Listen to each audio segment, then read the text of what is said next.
first of all, can you tell us a little about, start with your childhood. For those who don't know your story, tell us a little about your story. I mean, by now it's so famous, but remind us.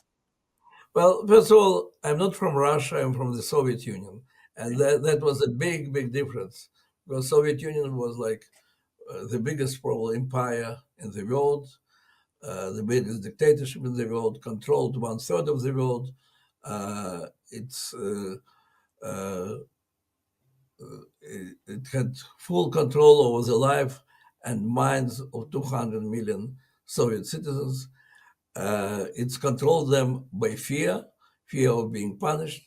And in order to have full control over the people, they wanted to make sure that there is no distraction. There is no religion.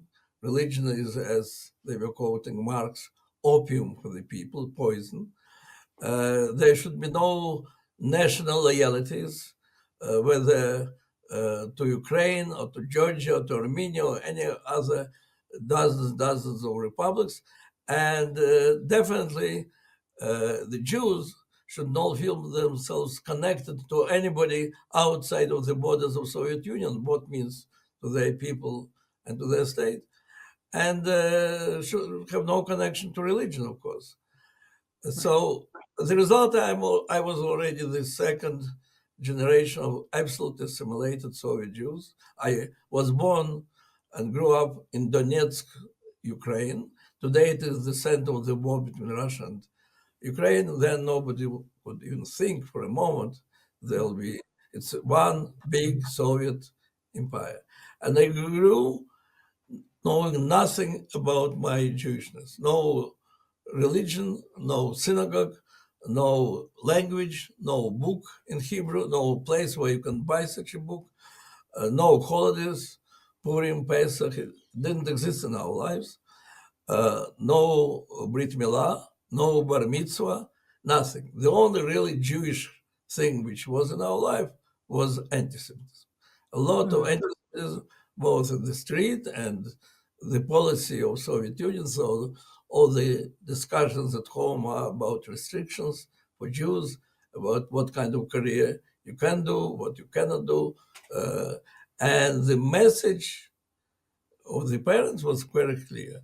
Because you're Jewish, by the way, what means you're Jewish? It means that the idea of your parents is written Jew. And Mhm. because of this, you must be the best in your class, in mathematics or in physics or in chess or in music, doesn't matter in what. But that is the way of our survival. To be Jewish is, there is nothing positive. It's like to be born with some disease, and So the cure, you yeah, looked at being Jewish as something very negative. yeah, well, it was a burden. It was like a disease. Burden. You were Right. not looking for this, you got it, and now you have to know how to survive. And what is the medicine? The medicine is to be the best in your profession.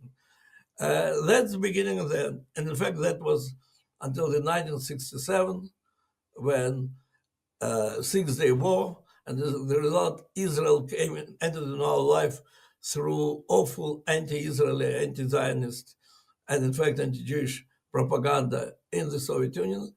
And you see how everybody looks at you and says, how you Jews did it. It was Mhm. such a humiliation for Soviet Union. It was such great victory for everybody who didn't like Soviet Union. And people around you think that it is connected to you. So you'll better understand what it means. That's when in the underground, really in the underground, we start reading about ourselves, about our history, and that's how we discovered our history and later our language, our country, and our faith.